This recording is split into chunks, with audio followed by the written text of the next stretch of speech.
Maybe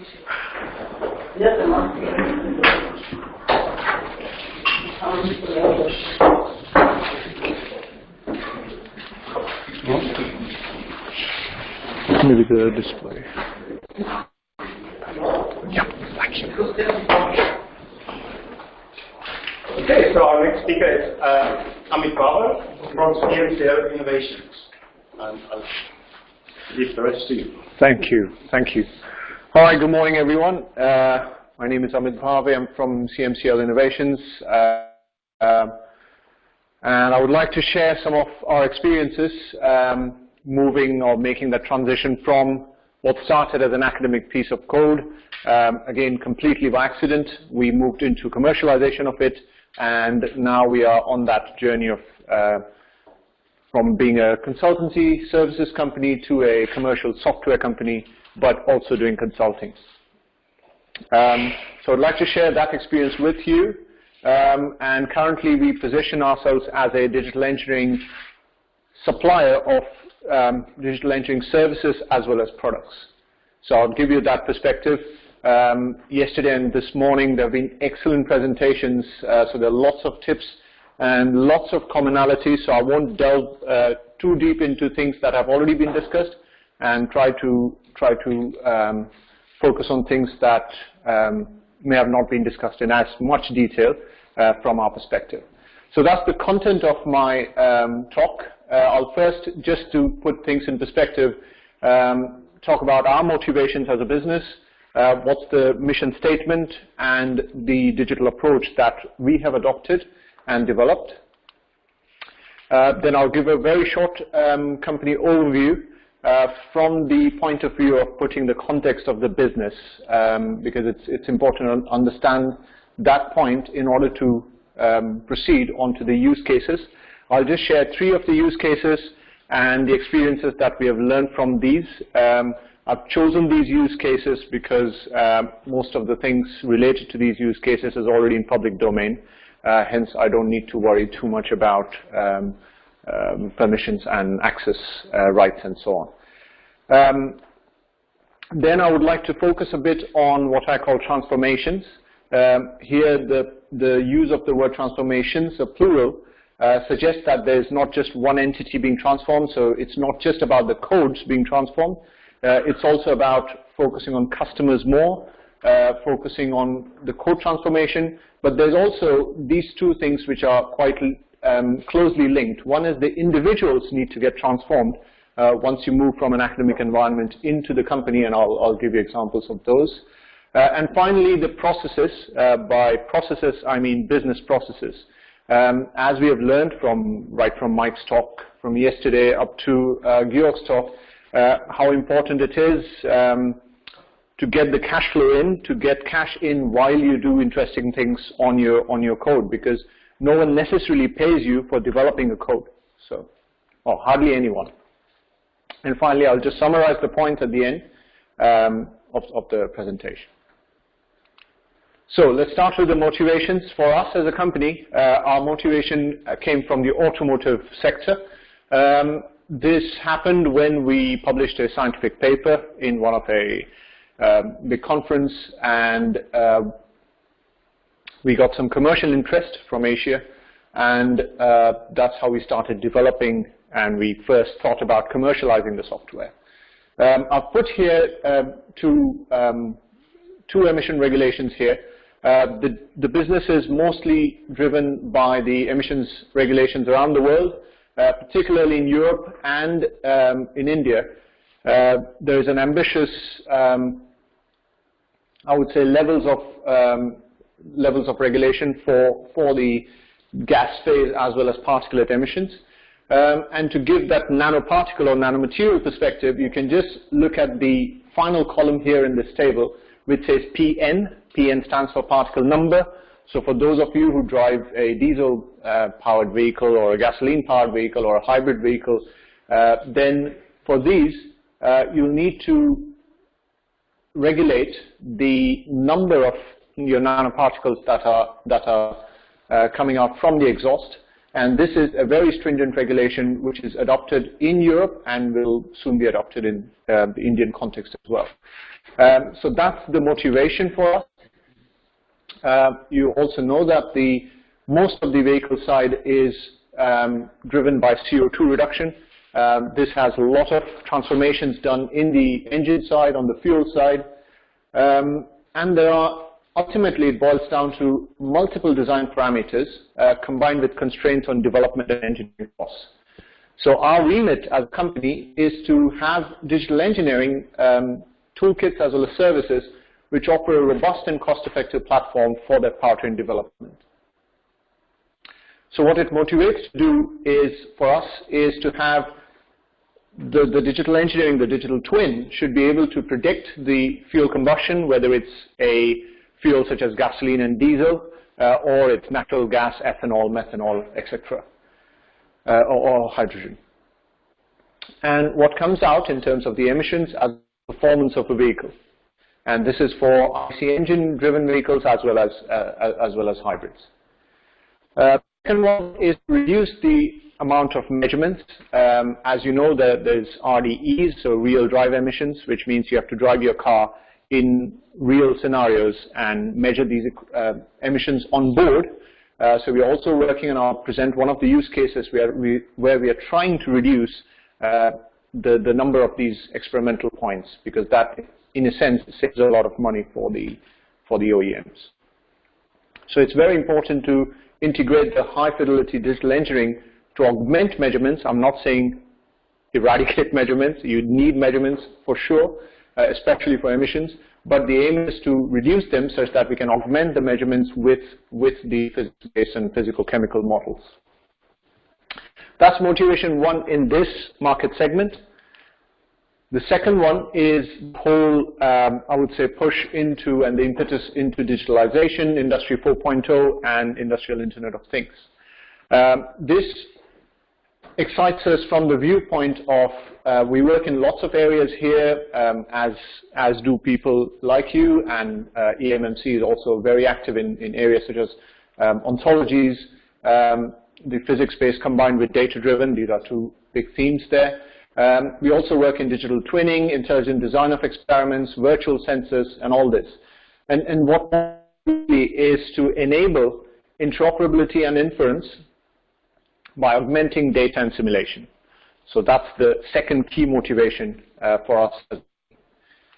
So that all boils down to this statement, which is to offer efficient digital engineering solutions by harnessing data and physical-chemical simulations to enable active decision support. And how we do it by increasing the productivity of an engineer via our digital approach. This digital approach combines physical-chemical simulation. Why physical-chemical simulation? Because you can derive it from first principles. The probability that it fails when you extrapolate a physical-chemical simulation is much lower than if you just do data mining or a machine learning-based surrogate and you extrapolate that surrogate. Then the probability that it fails is much higher. Physical-chemical simulation is key, but it does not solve the problem on its own entirely. So you need to combine it with what we see as an explosion in the AI ML field.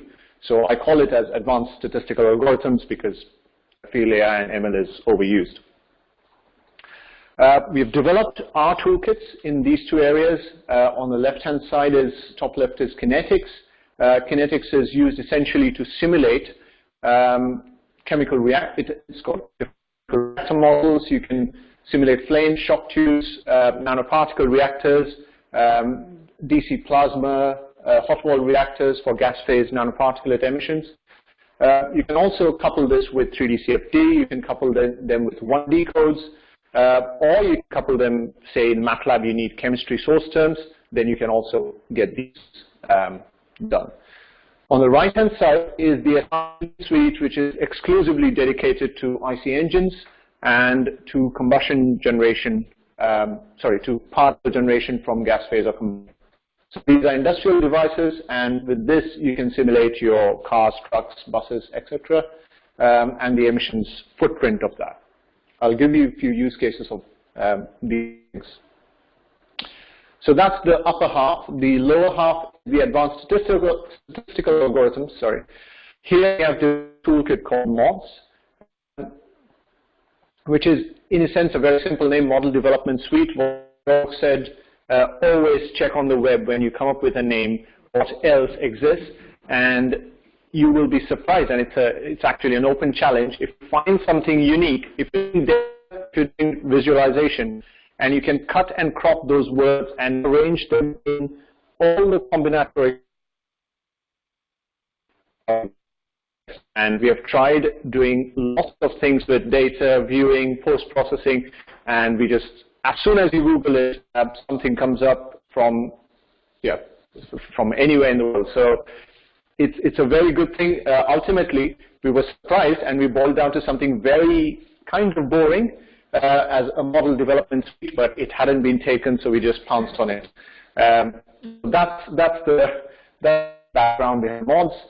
Essentially what it does is it's a generic statistical toolkit. It couples with external models, so it can be a MATLAB model, an R script, an Excel model, or it can be a detailed EXE model, whether 1D, 3D, CFD, etc. It does automated parameter estimation and calibration, does DOE. It also provides computational surrogates using techniques as well as global sensitivity analysis. And these, so this won the AEI Tech Award for the application, for the automotive application that we presented in Detroit. So that's what motivates us. That's the impetus for the company. Let's look at the company overview from a business context. So this is where we are based. It's about less than 5 kilometers from here. We are based in a business park called Castle Park. By the way, CMCL, these letters stands for Computational Modeling Cambridge Limited. And we are an organically grown company spun out from Cambridge University about 11 years back. We have zero debt. We are a profit-making company. And so that's overall the nature of the business. What we do, we develop digital engineering solutions to solve complex scientific and engineering industrial problems. And how we do it is we find that we have to harness both the data as well as the physical chemical models in order to give you the use cases from it. Then I would like to talk a bit about the industrial streams and market segments. I think Ian covered this yesterday in his talk about training and research. No matter what is the percentage of the revenue from these streams, it's important to have in conjunction. This is what we do. Also, there is the reason I choose these words. One is industrial streams and one is market segments. So I want to just differentiate it for all of you. If anyone is interested in starting a new company, for example, it's very important to differentiate between the industry and the market. What I mean by industry is something that you compete in. So we, of course, compete with software, other software companies, we compete with consulting companies, we compete with training, and we compete in research. And market is something where you want to sell. So industry is where you compete, market is where you sell. So that's the industry we are in. So it's software, consulting, training, research, combined, let's say, digital engineering. And where we sell money, and that's defined as market. So the individual market segments are powertrains and fuels. The second one is energy and chemicals. Materials is included in this. And the third one is smart digital infrastructure. I'll talk a bit about this. But it's very important to analyze these on a micro and a macro level. To give you an example, in the industrial streams, the question I raised about pricing. The pricing is something that would go in here. Also, who are your competitors? What are they doing? What is their pricing? What is their development? All this analysis is included in this area, and it's done on a micro level as well as macro level. Similarly, there's a micro and macro analysis of the market segments as well. So that's the typical growth rate. What is the size of market? Who are your customers? Do you have an actual names of the people, the departments, the divisions they are in? And typically we sell to R&D divisions of the automotive or the energy companies or chemical companies. So it's very important to do that both micro and macro analysis. At the end of it, I've also suggested a book that we have used internally, and that will also be useful. Then that brings me to the CMCL team. It's a very diverse team. It started with basically mathematicians, theoretical physicists. Then we realized that we are too mathematics-oriented and not as much applications-oriented. So that's how the engineering bit came in. Then the software engineers came in, and the team is developing well. We are across about 9 nationalities and languages, so that's not programming languages, the actual languages. So we speak about 11 languages. And yeah, so that's the current composition of the team. As I said, in terms of the technical backgrounds, they mostly cover the entire modeling range, from continuum up to sort of data-based or data-driven models, if you like, based on AI and ML. Currently, these play a vital role, whether it's industrial translation, whether it's getting that local context when we go to a customer, or as Georg said, arranging a seminar for, let's say, our users in Korea or users in India, for example. Without them, we just cannot do it. So we are very grateful to these companies and partners. And we pretty much see them as CMCL India, CMCL Korea, CMCL Turkey. And I hope they do the same. Just to tell you, I visited UIT last week. They are also our age. Excellent. No, they're a fantastic company. I was there last month, in April. Just to say that along with what keeps us very busy in sprints, so we have the agile model for software release development, and these are the 3 cores that we have. So these are 3 software tools. We recently had a March release, and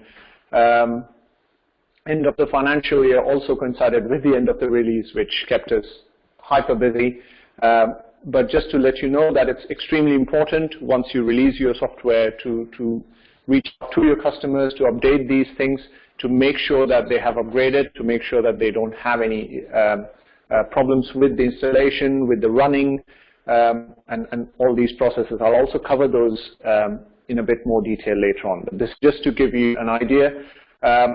Also, just to highlight that this particular release featured all these products seamlessly on Windows and Linux platforms. And initially, maybe naively, or most probably naively, we made a mistake of relying on physical dongles. And that was causing a lot of problems. When I read Gerard and Alex's paper, it clearly says that I should have read that about 8 years back. And I wouldn't have gone on physical dongles because customs and excise is a big issue. And secondly, yeah, it's just sending something physical across, and then that it gets broken, it gets lost, and it's just not the right way. So we have moved now fully to the LMX license manager. So it's something like FlexLM. Again, it's covered in the EMMC white paper in quite detail, and I'm glad that we have done that, made that move. Also, it's very important to not reinvent the wheel. That's a cliche, but just to let you know that we couple software seamlessly with third-party toolkits. Extremely important because they do fantastic jobs in their domains, and there's no point in this. One such example is, for example, with MATLAB. If you want a chemical reactor source terms, if you want chemistry to do in detail within MATLAB, then you can do that through mods and through our kinetics toolkits. So we do a lot of industrial translation, and what comes out of the industrial translation is many a time that our toolkit A may not be sufficient to solve the customer's problem, or B, our tool may not be even the right one to solve customers' problems. In that case, the consultancy part of our work does become active, and they work on solving the problem, either using one of the commercial toolkits that we have to buy, basically, or from the partners, or couple our toolkits with the industry standard toolkits and solve a problem. So again, industrial transition plays a key role there.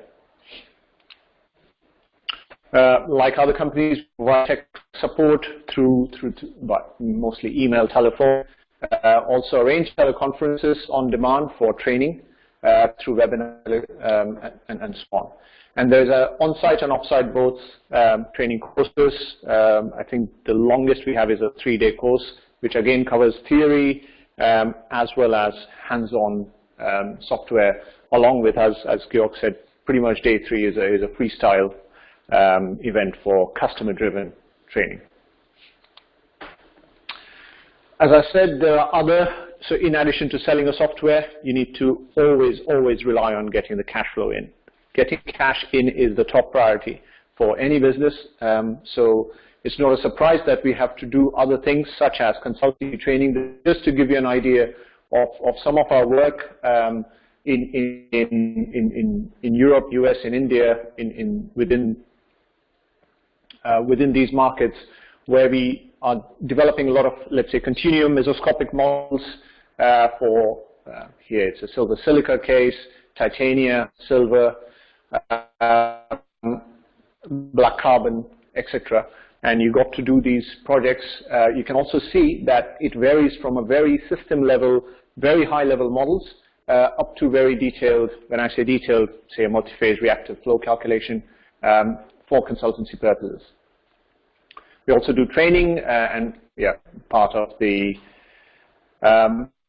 different networks and networks of excellences through which training is done. This is just for one of the market segment. Again, all these activities also continue in other streams. The fourth stream, if you remember the industrial streams, this is just one example where we are combining what we have in-house, which is OntoKin, developed together with University of Cambridge and CARES in Singapore, and how KIN being mapped with EMMO, the European Ontology, for a use case, ultimately to have our in-house knowledge base, which you can query and you can do inference-based decision support. So that's part of the technical services. Again, without projects, we cannot be as innovative as we would like to be. So that's some of the projects where we are part of as a SME partner or a lead in certain cases, dealing with everything from vehicles to carbon capture, for example. But also do with modeling, we all rely on model development, model solution, post-processing. All the experiments come from the partners or from the customers. So we've done the motivation, the company overview. Now, just 3 selected use cases. The first one is from the PEMS for Now project. This is a European project together with University of Cambridge, University of Lille, and led by Horiba, Bosch, and TSI. Within this project, basically digitalizing the entire vehicle pipe, so right from here up to here, basically a digital twin for fuel, whether it's clean steel, natural gas, then how the emissions are formed within the cylinder, how they evolve, the catalysts, what do you get at the tailpipe, because that's what is regulated, that's what is measured. So this is the also piece of information that goes to the measurement procedures in the European context in this case. And finally, the advantage of that is you can run a full virtual vehicle, you can run it in real drive emissions, so you can specify what is your drive cycle, and you can get all the estimates for, in this case, particulate matter, PM, PN, particle number for the nanoparticles, as well as CO2. The second use case, again, to put things in context, is nanomaterial synthesis. So this is an example of black carbon. In here, what we focused on is detailed particle size distribution evolution, because it's ultimately the fractal number of the aggregates and the primary particle size which influences the particle properties. We also found that this specific feature was not offered by any of the industry standard software. So this helped us develop a new feature. For example, this is the evolution of the particle size distribution in that burner for carbon black. And these are, if you take the individual samples out, just like you would take in a TEM-like image, then these are all model-produced images, which look like, we call them TEM-like. But essentially, we snap sample these and then do cuts and progression where you can then compare that against. And you can also evaluate the fractal dimension as an output. And this is possible because you resolve your detailed size distribution in the first place. And third use case is regarding the smart infrastructure. This is done in collaboration with Como Group at University. So that's the picture of the Jurong Island, for a chemical engineer, great play field because it's an entire island full of chemical industry and power networks. So it's fascinating, and we're trying to build basically a digital twin of that. Where you can simulate different chemical plants. You can relate the interaction between a chemical plant and power networks models. You can and also it's ontologized, so you can complete work across domains between your electric and your chemical domain. And the company only does a minor thing in this case, which is producing the surrogates, producing these models, because all this is through the web interface. So of course, if you want to monitor this through the web, then your model needs to evolve. Whether it's a knowledge base, it's a knowledge graph, it needs to evolve with time. So we enable that for the users in this case. And there's, of course, more information on interoperability and cross-domain across one of the preprints that our user has. So then, coming from those use cases, what I would like to share is that moving from an academic code to commercial software, these 4 points have been of importance to us. One is listening to customers. Second is either single code or multiple codes or scripts, how to move them to products, how to transform the individuals to a team as well, because it's no longer about a scientist or two scientists or two engineers. It's about the whole team and what is it. And finally, cash flows and business process. One, to ensure that there's sustenance and affordability, say in the business affordability. And secondly, sustainability, so how to support from financial, administrative, and legal side, because these can be ignored at times, or at least may not be thought through, but it's important to focus on these as well. So when I say listen to customers, again, many of you have already seen there's excellent work through the AMMC guide on translation, and what we have done, and I won't go into the details of it because it's already been presented. These are the internal translations. Technologies are slightly different, and the semantics is, say, a bit varying, but the idea or the end goal is the same. So this industrial translation entails everything from a business case up to the final resolution of a problem, so including suggesting of the solutions, but actually doing most of them to get to the final conclusion. So it's slightly beyond translation as well, but it's extremely important because this helps us specify the user technical requirements for the software. It also, I know this is, again, a bit of a cliche, effective communication with the development team, but it's very important to have your application engineers who are out in the field to communicate with your developers absolutely seamlessly. And you might think this is straightforward and easy. It isn't. or at least we don't find it's easy. And finally, testing via the applications team, because the developers, these are mostly software engineers, coding background. You need someone in the field to test these developments of on actual application problems.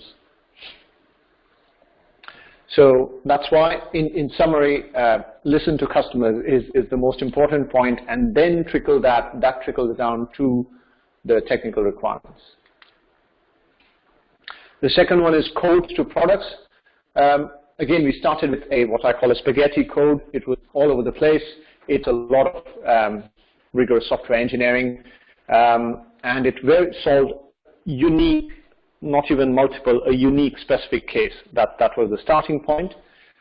From there on, to transform it into a software, you need to go through multiple mistakes, learning from mistakes, and experience. And this is summarized through software development, software release cycles, and software maintenance. So we'll go step by step. So from software development, it was extremely important to have a good user experience. As I think Björk said in the morning, if your user interface needs to be highly efficient so that people don't waste time in scripting, in keying the inputs and highlighting those. Instead, it should be a workflow which takes the user seamlessly through. Here, the unit tests as well as automated tests. So similar to other software companies, before any release or before someone has pushed a new feature, it has to go through a series of unit tests on a developer level, but also automated tests so that it does some reference simulations. So we have 20-odd reference cases that any software has to run with, and we compare the results. When I say automated, of course the running is automated, but we do employ application engineers to do the final check because of the domain-specific solutions that we have. So we need someone from the automotive background to check the emissions values are right for the reference cases.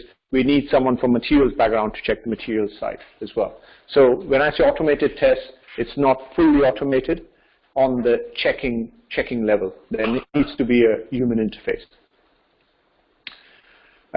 Documentation is key. There are 3 types of documentation. So in-code documentation, then the theory as well as the user manual. The difference between these two is for the users, they need to know at least part of the theory, and then how does the software enable them to utilize this theory and implement it to solve their problems.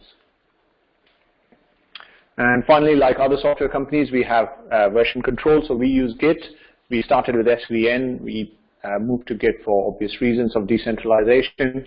And we have branching models. So we have a typical development branch and release branch where we go through very scrupulously through the development of the features. The second is the release cycle. So we adopt an agile type of model for releasing. Here, mostly from the customer's help, we get to identify key features list. Then that's followed by development, testing and bug reporting, bug fixes, and finally software release. This takes a lot of time and effort, but it's worthwhile to do it right the first time. And just a comment on software maintenance, because in the company, I always hear there are a lot of, I call them impractical urges of, let me rewrite the code, I'll solve it all, I'll solve all the issues, and I can do it better than what has been done. So I do appreciate and agree with this view, and but I kind of never allow it, because if I allowed that, then we would just be rewriting the code. We would never be able to sell it. I don't know if the other companies have a similar issues, but I do often get coders telling me that. And what I've found in my experience, at least, is to then ask, when you talk about rewrite, what is the percentage of that rewrite? Is it throw the old code and I'll replace it with a new, because that is completely impractical? Of course it can be done. And here I've said it's hindsight, because had I known all what I know 10 years back, then I would have designed the code in a completely different way. But when you sit down with the developers and you design a piece of code for applications, it's very, very hard to get that balance between making it generic so that I solve all world's problems, or to make it specific that it solves just on the other end, just one problem. And it's very hard to get that in the design. So of course, if you are equipped with that hindsight, you will be able to design a better code, rewrite a better code, but reality is never like that. So it's that balance and dilemma that you have to always struggle with. And I do understand the coder's perspective, that you want to write, as Mike said yesterday, a very nice piece of code where it can be modular and so on, but there are practical constraints with it as well. And finally, regular communication and planning. The maintenance is another priority, because as a company, we sometimes get dragged into a lot of features because ultimately that's what benefits the customers.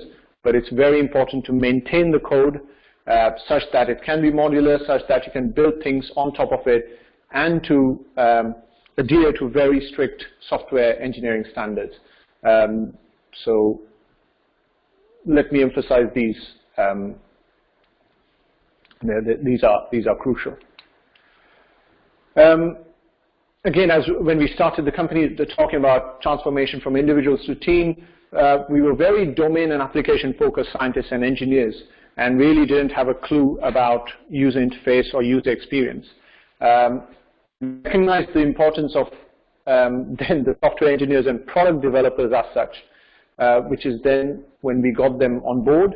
And now we have full-time UI UX engineers as part of the team. This is extremely important if you want to have a software which you think it's the greatest thing that you have ever written, but then in order to solve a customer's problems, you cannot do it without having a very efficient UX user experience. So it's absolutely crucial to have these guys on board. And we also, in application engineers, it's the UI UX engineers who are actively involved in the technical support and communication, because this is not an easy task either. Finally, in terms of the business processes, we use a variety of cash flow instruments or revenue streams. As I said, the 4 streams that we use: software, consulting, research, and training. This is absolutely important to sustain us as a company and to support the team. The cash flow planning is absolutely crucial from a sustainable perspective. We also internally assess the impact via ROI and NPVs for software projects. So how long do we engage with a customer, say for a training phase, which could be done even at our cost, which means it's a loss to the business at start, but finally there's ultimately, when we sell, then there's a big gain. So we do assess the impact as quantitatively as possible and wherever possible. And we do this for the industrial translation projects as well. And finally, in order to sustain it, effectively from strategic, from financial, administrative, and legal, because I want the coders, I want the application engineers to just focus on that and no paperwork whatsoever. So that's something that we pride on in the company, where we reduce the administrative burden, anything about contracts and so on. Leave it to the experts in that field, and you focus on your skill set, and that is technical. So this is something that we have tried to do as much as possible. So just to summarize, important to differentiate between industry and art if you want to go and commercialize your code. Do analyze macro and micro factors in detail. This is itself a full course that we were taught at London Business School for about a year by Professor John Millen. So I've done a grave injustice to it by summarizing it in one slide. If you want to read more, then this book is fantastic. It helped me a lot. The New Business Road Test. It's a great book. So do review it. I'm not an agent for Professor Mullen's by any chance. Genuinely, this book genuinely helped because I had no clue about finance or business when I started. So that's with regard to the analysis. In code translation, what we have seen is industrial translation is absolutely key, because that specifies the technical requirements, the user requirements for the software. You need to stop thinking about the codes and start thinking about products. This is very difficult if you come from, especially from a Fortran background, and you have to then modularize it and go into the object-oriented style with software features in mind. The transformation also needs to happen from individuals to a team, because a team is responsible for delivering ultimately. You need to support it through cash flows and through the business processes to make sure that the sustenance and sustainability of the software is absolutely ensured. And finally, yeah, as I said, references. Also, the white paper it's a fantastic read, as well as this book.